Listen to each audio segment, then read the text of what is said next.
देखो जी, हम बताओ सब क्वेश्चन तुम लोग से पूछते हैं, तुम सब उसके आंसर का रिप्लाई दोगे और देखते हैं कि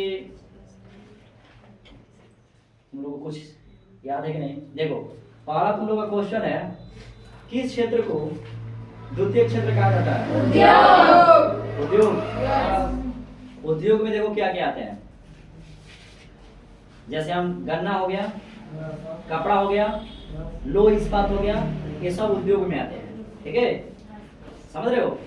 अच्छा, दूसरा क्वेश्चन है तुम लोग का कि भारत की पहली मानव विकास रिपोर्ट कब जारी की गई थी? कब? अप्रैल 2001। ठीक है, बढ़िया है। चलो अब बताओ, तीसरा क्वेश्चन है कि खनन को किस क्षेत्र में शामिल है? किसमें? कृषि क्षेत्र में। किसमें? कृषि क्षेत्र में। देखो खनन अगर हम करते हैं तो कृषि क्षेत्र में करते हैं। किसमें? कृषि क्षेत्र में। और देखो पौधा किसे कहते हैं? तो भूभाग। फसल किसे कहते हैं? तो भूभाग में उगाए गए पौधों का बोलते हैं फसल कहते हैं। और कृषि, देखो कृषि की बात किया जाए तो पूरे बिहार में 52% कृषि होती है। ठीक है ना? और पूरे भारत की पूछा जाए तो तुम लोग को बताना है 70% लोग यहाँ के कृषि करते हैं। ठीक है, और सबसे ज्यादा किस क्षेत्र से पैसा आता है? तो सेवा क्षेत्र से। किससे? सेवा क्षेत्र से। ठीक है ना? प्राथमिक क्षेत्र को कृषि क्षेत्र कहा जाता है, प्राथमिक क्षेत्र का कहा जाता है कृषि क्षेत्र कहा जाता है। ठीक है, सेकंड क्वेश्चन तुम लोग का, कौन सी आर्थिक क्रिया ग्रामीण क्षेत्र में प्रमुख है? कौन? प्राथमिक क्षेत्र में आता है क्या? कृषि। क्या आता है? कृषि।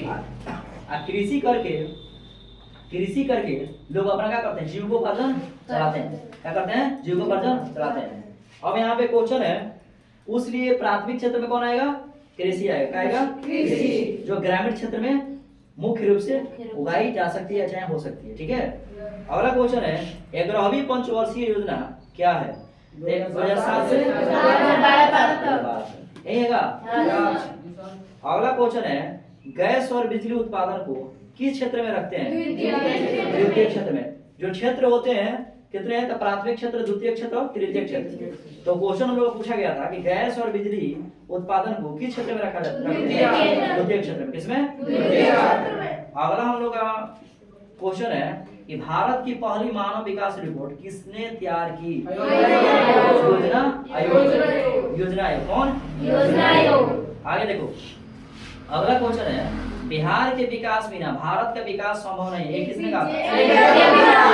एपीजे अब्दुल कलाम। ठीक है ना?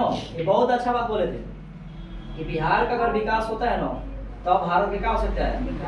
विकास हो सकता है। ठीक है ना? इसमें देखो भारत के जो नाम है इंग्लिश में BINDIA इंडिया, वो पूरे बिहार के नाम उससे क्या होते हैं? मिलते हैं। इस आई से क्या है? अब देखो इंडिया जो है ना, चाहे भारत बोलते हैं BHARAT भारत, तो बी से क्या होता है? बिहार। आई से होता है क्या होता है? इंडिया। एस से क्या होता है? हिंदुस्तान। ए से क्या होता है? आर्यभट्ट। आर से होता है रेवाखंड। क्या होता है? रेवाखंड। ठीक है ना? अब यहाँ देखो, उसके बाद तुम लोग क्वेश्चन है कि किस क्षेत्र को द्वितीय क्षेत्र हो गया? अब बताओ, भारत में योजना आयोग का गठन कब हुआ था? 15 मार्च 1950 को। अच्छा बताओ, अगला, कृषि का विकास करने की पंचवर्षीय योजना का मुख्य उद्देश्य क्या था? पहले। ठीक, आर्थिक विकास का तीसरा क्षेत्र क्या है? सेवा। बढ़िया। चलो बताओ, नरेगा में मजदूरों को वर्ष में कितने दिनों की काम की गारंटी? 100 दिन की, यानी ये लगभग 3 महीना 10 दिन की जाती है। यहाँ पे नरेगा का काम आ रहा है हम लोग के पंचायत में, देखते हैं अक्सर, हम वहाँ के वार्ड भी हैं, हम कई बार कंप्लेन भी किए हैं। ठीक है, हम नरेगा के काम आता है तो प्रॉपर लोगों को दिया जाता है करने के लिए, लेकिन यहाँ पे लोग क्या करते हैं कि जेसीबी लगवाते हैं और उन लोग बेरोजगारी को मार देते हैं। बेरोजगारी को करते हैं, मार देते हैं। यानी उन लोगों को काम मिलता तो उनको पैसा मिलता, वो काम करते तो पैसा मिलता तो वो लोग अपना जीव को पालन चलाते, लेकिन वहाँ पे बेरोजगारी को मार देते हैं। वो क्या करते हैं, डायरेक्ट आप ठेकेदार सब क्या करते हैं, जो करवाते हैं, जो यहाँ पे मुखिया होते हैं, जो वहाँ पे मतलब बड़े स्तर के लोग होते हैं, वो क्या करते हैं, डायरेक्ट दे देते हैं जेसीबी को पैसा दे दिए, और जो कम रहती है ठेकेदार, अब वो आके सीधे क्या करेगा, उसको साफ करके चला जाएगा, जो कि सीधे चला जाएगा। अब जबकि ये नहीं होना चाहिए, ये गलत है। अगर हो रहा है ना तो उसका खाली एक वीडियो बनाकर अगर डाल देगा कहीं पे तो फंस जाएगा, कोई भी हो जो उसको करवा रहा है, ठीक है ना।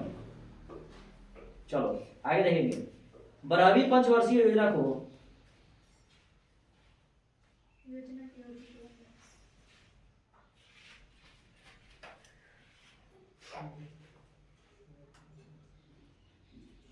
क्वेश्चन है, प्रथम पंचवर्षीय योजना कब शुरू हुआ था?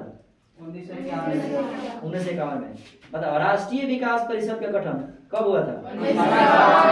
देखो 1952 में पहला बार चुनाव हुआ था अपने देश में। जब संविधान लागू होगा 1950 में ना, तो चुनाव लागू हुआ चुनाव का पहले बार 1952 में हुआ था।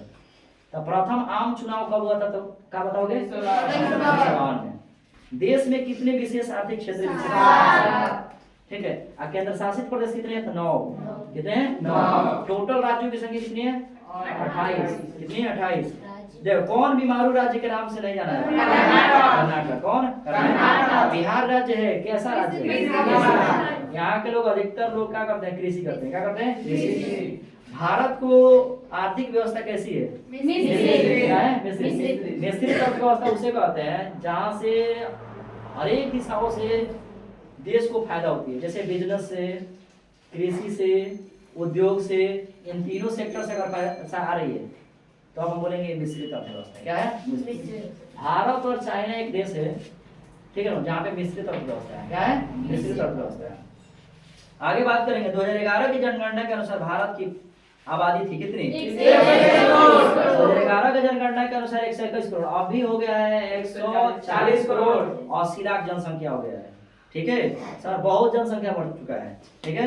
अब देखो 2011 में क्या थी, 2025 में क्या थी। योजना आयोग का भंग कर कौन आयोग बना? नीति आयोग।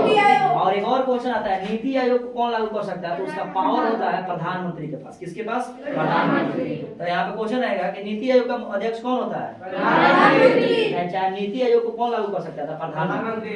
और प्रधानमंत्री बनने के लिए कितनी उम्र चाहिए? तो 35 वर्ष लगभग चाहिए। कितने चाहिए? 35 वर्ष। समझ रहे हो? चलो बहुत अच्छा बताया, बहुत सुंदर।